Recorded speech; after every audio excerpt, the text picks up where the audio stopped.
Well, I finally broke down and bought me a continuous flow air grease gun to grease different implements around the house here. And I purchased this from Harbor Freight, item number 68293. 68293. I think I'm reading that right. I don't know, my glasses ain't working that great, but that's what it looks like. Anyhow, I read some of the reviews on this thing, and some of them were less than favorable reviews. Anyway, I decided what the heck, I'd go ahead and buy it. When I got there, this was the only one they had, and the box was in this shape when I got it. So it kind of looks like somebody bought it and couldn't get it to work and brought it back, and you know, it's got grease all over the packing right here, and it was so bad that when I took it up there to pay for it, the cashier said, "Wow, this looks kind of bad. You want me to see if we got another one in the back?" And so I said, "Sure," and she did, but they didn't have any, so I went on and bought this one. Anyway, I figured, what the heck. It was probably used and brought back, or somebody bought it and brought it back because they couldn't get it to work or whatever, but you know what? I'm an adventurer. I went on and bought it. I had a coupon, 20% off, and so I ended up, it was $29.95. I ended up, I think she said I saved $7. I don't know how she come up with that figure, because I'm not sure if that's quite right or not, but anyway, I paid about 25 bucks for it, all total, and I got another piece. I had to get the piece for the air inlet to go on there. Now this is the old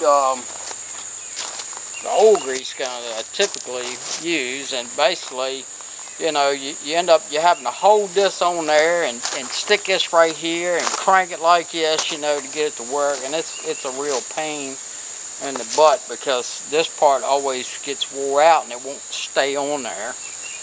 Part of the problem is because people don't adjust this in right. One thing about the new one that I don't like, that I like about the old style, is the way you pull this out and it latches over here on the side for when you're loading your grease in there. When you pull this thing over like that, you know, it's in there pretty good.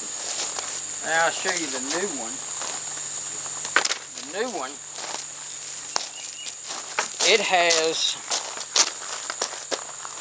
where you pull this out, it has this little handle right here. So when you're holding this down, that's what holds it. The problem is when you unscrew this and put your tube in and start pressing it down in here, the bottom of the tube hits this and releases it, and this is on a spring, so it shoots right on up in there. And you know, that's never good, you know. So this part of it, I'm not a fan of. And I may end up taking the bottom off of that one, and if it'll thread into this, screw it into here and use that bottom, because I like that apparatus better than I do this one. But I don't even know if it's the same thread. It may not work. Anyway, other than that, I had really no issues with it. I got the tube down in there far enough, got it pushed up in there pretty good. It was a little bit of finagling to do it, but once I got these threads started, I could just screw it on up in there. Now, the way it's got a primer button right here. You push this down, and when you hold this down, that spring in there is supposed to push that grease on up through there, and it's supposed to ooze out of this port right here. Well, as you can see, it's not really oozing out of there too much, so it's kind of not sure how that's working. The way I primed it was, I left this hose off. I unscrewed it out of here, and then I just pulled the trigger with the air hook to it, and eventually it started coming out. One of the things I wanted to show you is this end piece right here. If you hold this and turn this, it's adjustable, okay? Now be careful not to unscrew it to the point that it comes all the way off, but it's adjustable, and that is what holds this firmly onto the Zerk fitting. So if you unscrew this just a little bit, bring it over to the Zerk fitting, it'll go down on the Zerk fitting, and then you tighten it back up and it's locked on the Zerk fitting. Okay? I mean, it's locked on there pretty tight. See if I can take a second. We'll zoom the camera in over there and you can kind of see what that looks like. Alright, so we got this pushed down on the Zerk fitting, and we turned it this way right here, so it's on there tight. You can see it doesn't come off now. We're just gonna pull the trigger. I mean, look how fast that stuff comes out of there. Now we just take and unscrew this a little bit, and that releases it, and then it'll come on off. Now over time, that old locking piece in there will get worn, and it won't, you know, stick on there quite as tight, and you may end up in a situation where, like with my other grease gun, I basically have to hold this on there to keep it from coming off. But it's so much nicer to be able to hold this on with one hand and pull this trigger with the other. You know, grease whatever you got to grease. And if you've got, you know, a piece of equipment that requires a lot of grease all the time, this thing is a no-brainer, man. I mean, this thing is a must-have. So, for the money, for the functionality, I'd say it was definitely worth it.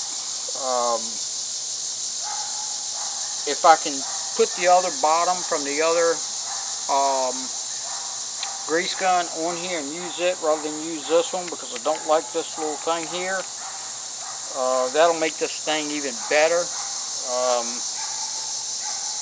On the other hand, once this gets broke in a little bit, it may not be an issue. This right here may not be an issue.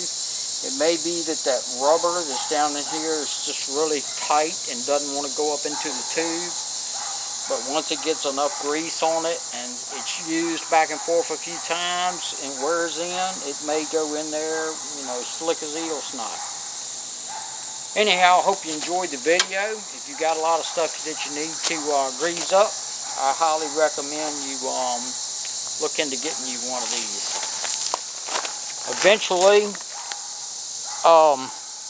if it comes down to the point where I'm doing a lot of greasing out in the field somewhere, then I may look into getting a battery operated one. But as for right now, most of the time when I need to grease something, I'm right here at the house, and I've got an air supply, so I can just hook it up to that and go to town. Hope you enjoyed the video.